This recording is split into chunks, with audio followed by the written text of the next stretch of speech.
नमस्कार। जय गुरुदेव। अद्भुत, आश्चर्यजनक किंतु सत्य। जी हाँ, ये किताब ऐसे अनुभवों का सार है, ऐसे अनुभवों का संकलन है जहाँ परिजनों ने गुरुदेव के आशीर्वाद से, कृपा से अपने जीवन में चमत्कार पाया, अपने जीवन में परिवर्तन पाया, अपने जीवन में कुछ ऐसा पा लिया जिनकी उन्हें उम्मीद नहीं थी।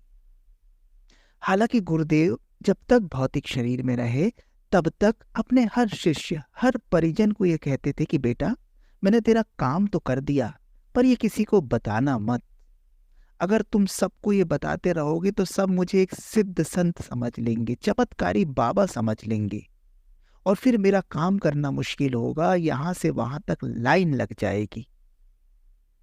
मुझे आदेश मिला है एक लोक सेवी का जीवन जीने के लिए, लोगों को अध्यात्म का सही मतलब समझाने के लिए।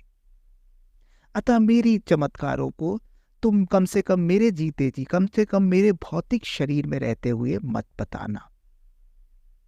तो हालांकि गुरुदेव के जब भौतिक शरीर में वो थे तो भी कुछ साधक, परिजन, शिष्य अपनी घटनाओं का उल्लेख कर देते थे, किंतु फिर भी गुरुदेव इन सबको मना करते थे।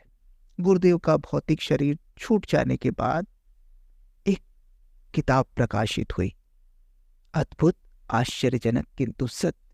उसमें उन परिजनों की, उन शिष्यों की भाव विभोर कर देने वाली कहानियां हैं, जिसमें उन्होंने गुरुदेव के चमत्कार को साक्षात अनुभव किया। गुरुदेव के भौतिक शरीर छोड़ देने के बाद भी सूक्ष्म जगत से गुरुदेव कैसे काम करते हैं, स्थूल शरीर में रहते हुए गुरुदेव ने कैसे लोगों का जीवन बदला, इन्हीं सब कहानियों का संकलन है इस किताब में। तो इस किताब की श्रृंखला में जो कहानियां आएंगी वो शिष्यों के स्वयं के अनुभव है। हम उनका नाम लेकर यहाँ पर इन कहानियों को पढ़ने का प्रयास करेंगे।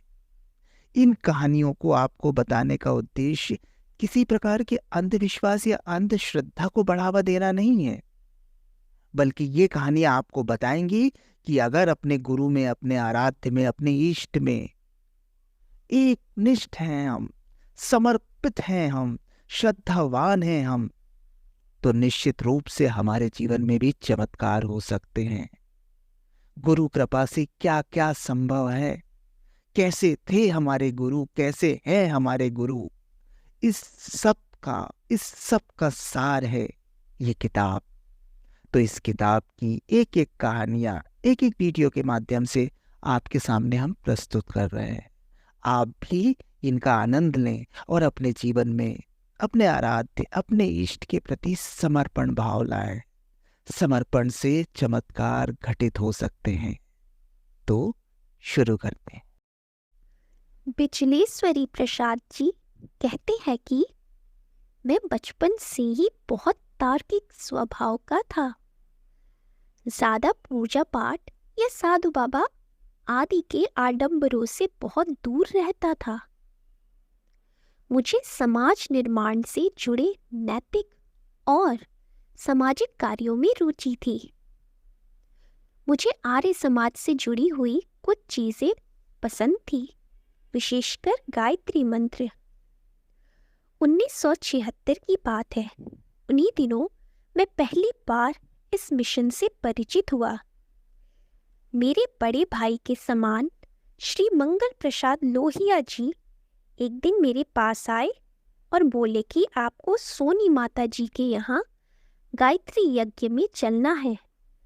जो कि मेरी गायत्री मंत्र में श्रद्धा पूर्व से ही थी, मैं सहर्ष तैयार हो गया। मैं सोनी माता जी के यहाँ यज्ञ में पहुंचा। यज्ञ श्री कोलेश्वर तिवारी जी करा रहे थे। मैंने प्रसन्नता पूर्वक यज्ञ किया। यज्ञ के बाद तिवारी जी बोले, अब कुछ दक्षिणा दो। मैं दक्षिणा का अर्थ ठीक से नहीं समझ पाया, तो उन्होंने बताया कि अपने अंदर की कुछ बुराई यज्ञ भगवान की साक्षी में छोड़ दो।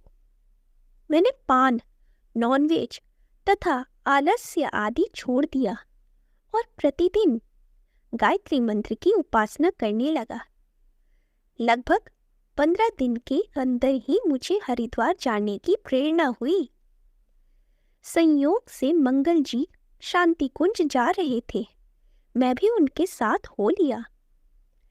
ट्रेन से सुबह ही पहुंच गया था। स्नान आदि के बाद मैं गुरुजी के प्रवचन में पहुंच गया। मुझे शांति कुंज के वातावरण से लगा मैं स्वर्ग में पहुंच गया हूँ। उसके बाद जब गुरुदेव का प्रवचन सुना तो लगा मैं बहुत भाग्यशाली हूँ जो ऐसे भगवान स्वरूप गुरु के दर्शन हुए। प्रवचन समाप्त होने के बाद मंगल जी ने मंच के पीछे मुझे गुरुदेव से मिलाया और मेरा परिचय दिया। गुरुदेव ने कुशल क्षेम पूछा। उनके सरल व्यक्तित्व से मैं बहुत प्रभावित हुआ। वे ऐसे बात कर रहे थे जैसे मुझे बहुत पहले से जानते हो। उनका अपनापन देखकर मेरे हृदय में उनके प्रति अटूट श्रद्धा हो गई। उसके पश्चात मैं गुरुदेव से उनके कमरे में मिला। गुरुदेव ने मुझे अपने पास बिठाया, घर परिवार का हाल पूछा। मैं असमंजस में पड़ गया कि क्या उत्तर दूं। मुझे निरुत्तर देख वे बोले, तुम हमारा काम करो, हम तुम्हारा काम करेंगे। तुम्हारी दुकानदारी, बीमारी, परेशानी सबकी जिम्मेदारी मेरी है। बस तुम मन लगाकर कार्य करना। इतना बड़ा आश्वासन पाकर मैं कृतार्थ हो गया। उस समय तो 2-3 दिन वहां रहकर मैं घर वापस आ गया, लेकिन शांति कुंज का आकर्षण बराबर अनुभव होता रहता। मैंने उस समय 3 शिविर 1-1 महीने के कर डाले। इस तरह से मैं किसी न किसी रूप से शांति कुंज हमेशा दूसरे महीने पहुंच ही जाता। सन 1986 की घटना है। मुझे हार्ट में कुछ परेशानी मालूम पड़ने लगी। इधर उधर कुछ दिखाया, लेकिन आराम नहीं मिला। मेरे मित्र अरविंद निगम जी को इस बात का पता चला। वे तुरंत मुझे लखनऊ मेडिकल कॉलेज लेकर गए। वहां डॉक्टरों ने बताया कि हार्ट में प्रॉब्लम है। क्योंकि इसमें दवा काम नहीं करेगी, इसीलिए एक छोटा सा ऑपरेशन करेंगे। ऑपरेशन का खर्च लगभग 70,000 रुपये बताया गया। खर्च की राशि सुनते ही जैसे लगा कि पैरों के तले की धरती ही खिसक गई। मेरे पास 5,000 रुपये भी नहीं थे। 70,000 कहाँ से लाऊंगा? मैं घर वापस चला गया। मैं मानसिक रूप से बहुत परेशान था। मेरी इतनी बड़ी हैसियत भी नहीं थी कि उधार लेकर ऑपरेशन कराता। वापस करता भी तो कैसे? यह मेरे लिए उस समय असंभव ही था। मुझे कुछ भी समझ नहीं आ रहा था।